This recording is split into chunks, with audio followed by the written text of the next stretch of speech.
नाम है प्रदीप कुमार।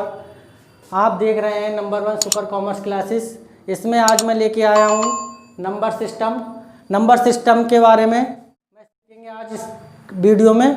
इसमें सबसे पहले हम देखेंगे क्लासिफिकेशन ऑफ नंबर्स का क्लासिफिकेशन हमने किया है। तो उसको पहले हमने नंबर्स को दो भागों में डिवाइड किया है कि रियल नंबर्स और दूसरा इमेजिनरी नंबर्स। रियल नंबर्स क्या होता है? रियल नंबर्स होता है हमारा यहाँ पर real numbers represented on number line. Way numbers जिनको हम नंबर लाइन पर रिप्रेजेंट कर सकते हैं उनको हम रियल नंबर्स कहते हैं, वास्तविक संख्याएं कहते हैं। जैसे अगर मान लो कोई भी एक लाइन है, यहाँ पर बीच में इसका 0 होगा और राइट साइड पर हम पॉजिटिव नंबर्स रिप्रेजेंट कर देते हैं, ऐसी इनफाइनाइट तक इधर कर देते हैं माइनस के नंबर, माइनस इनफाइनाइट तक। तो ये नंबर्स रियल नंबर्स होते हैं जिनको हम नंबर लाइन पर रिप्रेजेंट कर देते हैं, वो नंबर रियल नंबर्स होते हैं। ऐसे इमेजिनरी नंबर्स क्या होते हैं जिनको हम नंबर लाइन पर रिप्रेजेंट नहीं कर सकते हैं और होते क्या हैं? Square root of a negative number. किसी भी नेगेटिव नंबर का अगर स्क्वायर रूट हम लगा देते हैं तो वो क्या बन जाता है? एक इमेजिनरी नंबर्स बन जाता है, काल्पनिक नंबर बन जाता है, काल्पनिक संख्या हो जाती है। जैसे हम यहाँ पर देखते हैं, जैसे -5 है, अगर हमें इसका -5 का स्क्वायर रूट लगा दें तो ये हमारा क्या बन जाएगा? इमेजिनरी नंबर्स बन जाएगा। √5 एक इमेजिनरी नंबर है। ऐसे ही -7 रूट इमेजिनरी नंबर है। ऐसे ही स्क्वायर रूट ऑफ -9 ये सब क्या है? हमारे इमेजिनरी नंबर्स हैं। इन नंबरों को हम नंबर लाइन पर रिप्रेजेंट नहीं कर सकते हैं। तो हम काल्पनिक नंबर्स हम यहाँ पर एक एज्यूम कर लेते हैं। जैसे एक होता है आयोटा को हम मान लेते हैं स्क्वायर रूट ऑफ 1 का जो -1 का स्क्वायर रूट होता है उसको आयोटा के इक्वल हम मान लेते हैं। तो अब ये आयोटा जैसे अगर -5 को अगर रिप्रेजेंट करना हमें तो हम इसको लिख देंगे √5 इंटू √-1। तो यहाँ से आ जाएगा √5 और -1 अगर -1 को हमने क्या लिखा है? आयोटा, तो ये क्या हो जाएगा? आयोटा। तो ये हो जाएगा √5 आयोटा। ये हमारा 10th और 9th क्लास में नहीं है इमेजिनरी नंबर्स। हम कहाँ पर है? ये कंपटीशन में आ जाता है। अब काल्पनिक नंबर्स, अब हम रियल नंबर्स को भी हमने दो पार्ट में डिवाइड कर रखा है। एक है इंटीजर्स, दूसरा है डेसिमल, पूर्णांक और दशमलव रूप। तो हम इंटीजर्स को बाद में देखेंगे, पहले हम देखते हैं डेसिमल्स को। दशमलव रूप को देखेंगे। दशमलव रूप को भी हमने दो पार्टों में डिवाइड करा है। पहला पार्ट है टर्मिनेटिंग, दूसरा है नॉन टर्मिनेटिंग। टर्मिनेटिंग को हम कहते हैं शांत और नॉन टर्मिनेटिंग को कहते हैं अशांत। अब ये टर्मिनेटिंग क्या होता है? टर्मिनेटिंग शांत दशमलव क्या होते हैं? जैसे 0.532 है, तो यहाँ से ये क्या है? टर्मिनेटिंग नंबर है, शांत नंबर है, क्योंकि इसके आगे कोई भी नंबर और रिपीट नहीं होगा। एक एग्जाम्पल के लिए हम देख देते हैं, जैसे यहाँ से 1/2 है, तो 1/2 इसको हमें दशमलव रूप में चेंज करना है। तो हम क्या करेंगे? 2 से डिवाइड करेंगे 1 के लिए, तो पॉइंट लगाएंगे 0 और 2 5 जा 10। तो ये क्या हो गया? इसका वैल्यू कितनी आ गई? 0.5। तो ये क्या है? ये टर्मिनेटिंग नंबर है, शांत नंबर है, इसके आगे का कोई भी नंबर नहीं आएगा। अब अशांत नंबर क्या होते हैं? नॉन टर्मिनेटिंग नंबर्स क्या होते हैं? नॉन टर्मिनेटिंग नंबर्स होते हैं, जैसे हम यहाँ से देखेंगे, ये लिखा हुआ है 0.3333 ये चलते रहेंगे, आगे और भी आता रहेगा। तो ये क्या है? नॉन टर्मिनेटिंग नंबर्स है। इसको रिप्रेजेंट कैसे देखते हैं? जैसे यहाँ से 1/3 है, तो यहाँ से इसको डेसिमल्स में चेंज करना है अगर, तो हम 3 से डिवाइड करेंगे 1 के लिए, तो पॉइंट लगाया 0 बढ़ गया, 3 3 जा 9, तो यहाँ से 1 बचा।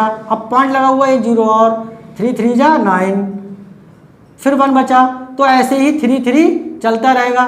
तो ये क्या है? नॉन टर्मिनेटिंग नंबर्स है। तो इस तरह के जो नंबर्स होते हैं वो नॉन टर्मिनेटिंग नंबर्स होते हैं। और देखते हैं यहाँ पर जैसे 0.5 5 4 5 4 5 4, ये भी क्या है, नॉन टर्मिनेटिंग नंबर है, नॉन टर्मिनेटिंग नंबर है। ऐसे ही और देखते हैं 0.347253 4, ऐसे ही ये चलते रहेंगे। तो ये भी क्या है, नॉन टर्मिनेटिंग नंबर है, नॉन टर्मिनेटिंग नंबर। अब यहाँ से देखेंगे नॉन टर्मिनेटिंग नंबर के लिए भी हमने दो पार्टों में डिवाइड कर दिया है, एक रिपीटिंग और एक नॉन रिपीटिंग। तो यहाँ पर हम रिपीटिंग नंबर्स देखेंगे। रिपीटिंग नंबर्स क्या होते हैं, जैसे यहाँ पर देखते हैं ये 3 3 3 ये रिपीट होता रहा है, 3 3 3 रिपीट हो रहा है, तो ये रिपीटिंग नंबर है। ऐसे ही यहाँ पर देखेंगे सेकंड वाला 5 4 5 4 5 4, ये 5 4 रिपीट हो रहा है, तो ये भी क्या है, रिपीटिंग नंबर है। और नॉन रिपीटिंग नंबर्स जैसे थर्ड वाला हम देखेंगे, ये नॉन रिपीटिंग नंबर है, इसमें कोई सा भी ऐसा नंबर नहीं है जो बार बार रिपीट कर रहे हो, जैसे 3 4 7 0 9 2 5 4, कोई भी इसमें रिपीट नंबर एक जैसा नहीं कर रहा है, तो ये नॉन रिपीटिंग नंबर्स हो गया। इसमें जैसे ये 5 4 5 4 5 4 रिपीट हो रहा है, तो ये रिपीटिंग है, ये नॉन रिपीटिंग है। अब यहाँ से देखेंगे हम रिपीटिंग नंबर्स और नॉन रिपीटिंग नंबर्स। तो रिपीटिंग नंबर्स है, हम इसको एक और तरीके से लिख सकते हैं, कैसे, 0.3 पर बार, ये क्या हुआ, ये रिपीटिंग नंबर है, बार लगा दिया। ऐसे ही इसको हम लिख सकते हैं 0.54 पर बार, लेकिन हम इसको नहीं लिख सकते हैं, तो ये हमारा क्या है, नॉन रिपीटिंग नंबर्स है। अब हम आते हैं रियल नंबर्स को, हमने यहाँ पर आ जाते हैं हम इंटीजर्स पर। इंटीजर्स भी हमने दो भाग में डिवाइड किया है। पहला है negative integer,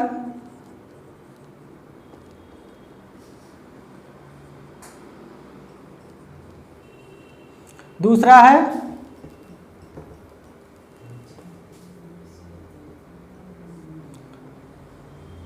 non negative integer.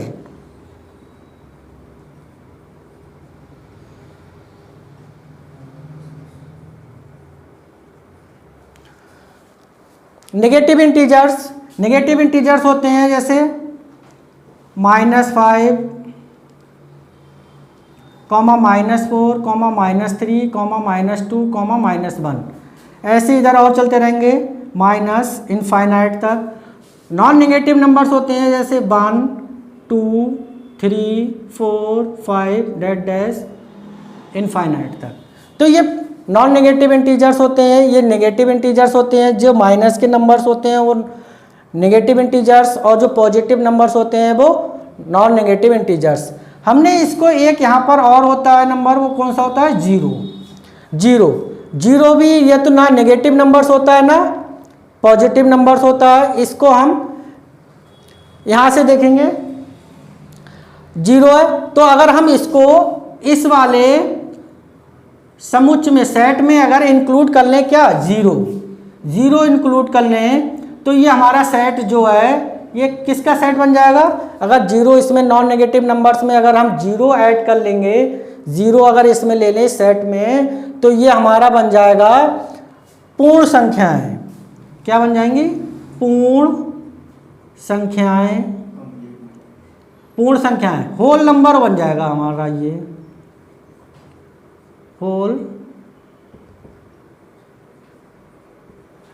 Whole numbers बन जाएंगे।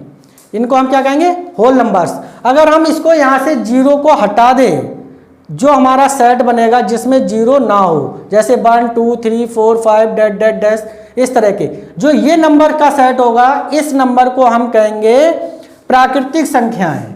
क्या कहेंगे, प्राकृतिक संख्याएं।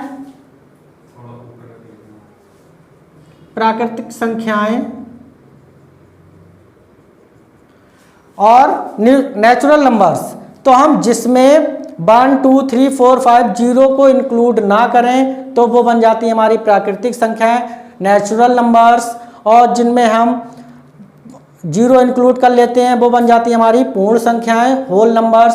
अब हम आते हैं रियल नंबर्स को, हमने एक और पार्ट में डिवाइड कर रखा है।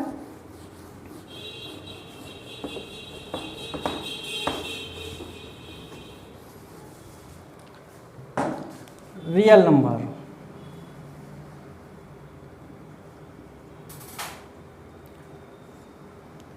एक होता है हमारा रेशनल नंबर,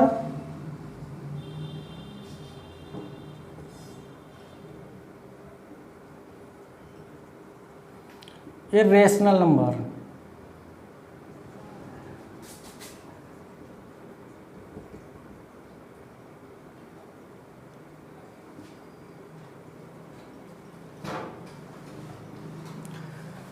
रेशनल नंबर्स क्या होते हैं, इर्रेशनल नंबर्स क्या होते हैं? रेशनल नंबर्स वो नंबर्स होते हैं,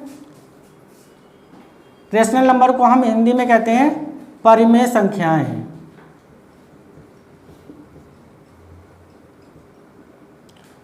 इर्रेशनल को कहते हैं हम अपरिमेय संख्याएं।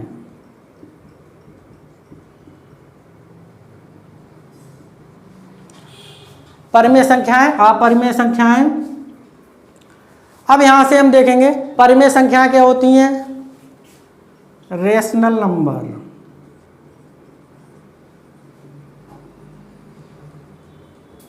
रेशनल नंबर्स वे संख्याएं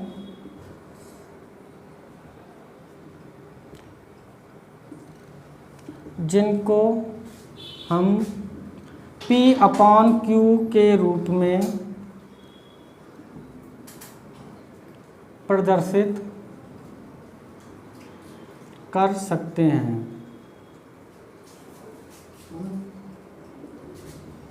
वे संख्याएं क्या होती हैं? वे संख्याएं क्या होती हैं? रैशनल नंबर्स होते हैं और Q नॉट इक्वल टू 0 तथा Q नॉट इक्वल टू 0 और Q 0 नहीं होना चाहिए, क्योंकि अगर Q 0 हो गया तो P/0 क्या हो जाएगा? इनडिफाइंड हो जाएगा।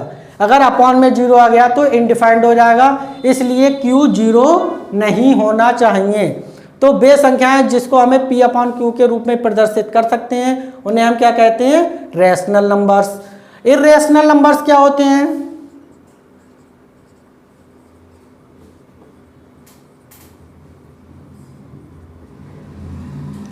इर्रेशनल नंबर्स वे संख्याएं जिनको हम P/Q के रूप में प्रदर्शित नहीं कर सकते।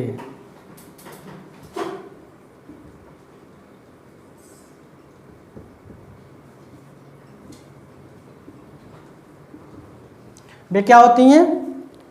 इर्रेशनल नंबर्स होते हैं वे नंबर जिनको हम P/Q के रूप में रिप्रेजेंट नहीं कर सकते हैं, उन्हें इर्रेशनल नंबर्स कहते हैं। अब इर्रेशनल नंबर्स होते कौन कौन से हैं? अपरिमेय संख्याएं होती कौन कौन सी हैं? अपरिमेय संख्या होती हैं जैसे √2, √3, √5, √13, √17 डैश डैश, ऐसे ही पाई, और ये क्या होते हैं? हमारे इर्रेशनल नंबर्स होते हैं जिसको हम P/Q के रूप में रिप्रेजेंट नहीं कर सकते हैं। और हमने अभी तक पढ़ा था रियल नंबर्स में, एक हमने पढ़ा था non terminating numbers. Non terminating numbers हमने पढ़ा था। नॉन टर्मिनेटिंग नंबर्स जिसमें कोई भी टर्म रिपीट ना करें। नॉन रिपीटिंग जो थे टर्मिनेटिंग में, नॉन टर्मिनेटिंग में नॉन रिपीटिंग नंबर्स पढ़े थे जिसमें हम कोई नंबर रिपीट ना करे, उनको हम क्या कहते हैं? Non repeating numbers. तो नॉन रिपीटिंग नंबर्स जो होते हैं वो हमारी इर्रेशनल नंबर्स होते हैं, उनको हम P/Q के रूप में रिप्रेजेंट नहीं कर सकते हैं। लेकिन जो रिपीटिंग नंबर्स होते हैं उनको हम P/Q के रूप में रिप्रेजेंट कर सकते हैं, इसलिए वो क्या हो जाती हैं? हमारी रैशनल नंबर्स हो जाती हैं। जैसे मैं एक एग्जाम्पल लेता हूँ 0.333 डैश डैश डैश। इसको हमने कैसे लिखा था? 0.3 पर बार, और इसको हम P/Q के रूप में अगर हमें लिखना है तो हम कैसे लिखेंगे? 3/9। इसको कट कर दें तो 1/3। इस तरह से हम इसको रिप्रेजेंट कर सकते हैं। जैसे एक एग्जाम्पल और लिया 535353 डैश डैश डैश, तो हम इसको लिखेंगे 0.53 पर बार। अब हम इसको P/Q में अगर रिप्रेजेंट करना है तो हम इसको लिखेंगे 53/99। तो ये क्या है हमारे? ये हमारे हैं रैशनल नंबर्स। तो हमने यहाँ से देखा था, हमने जो रियल नंबर में दो भागों में डिवाइड करा था, किसमें एक टर्मिनेटिंग पढ़ा था, नॉन टर्मिनेटिंग में हमने पढ़ा था हमने जिसमें रिपीटिंग नंबर्स थे और नॉन रिपीटिंग नंबर्स थे। तो रिपीटिंग नंबर्स हमने जो पढ़े थे उसको हम P/Q के रूप में रिप्रेजेंट कर सकते हैं, और नॉन रिपीटिंग नंबर्स जो होते हैं उनको हम P/Q के रूप में रिप्रेजेंट नहीं कर सकते हैं। इसलिए नॉन रिपीटिंग नंबर्स होते हैं वो इरेशनल नंबर्स होते हैं, जो रिपीटिंग नंबर्स होते हैं वो रेशनल नंबर्स होते हैं। अब हमने रियल नंबर को और भी दो कैटेगरी में रिप्रेजेंट, इसके आगे का नंबर सिस्टम पार्ट 2 में देखेंगे। अगर हमारा वीडियो आपको पसंद आया हो तो शेयर, सब्सक्राइब, लाइक ज़रूर करें।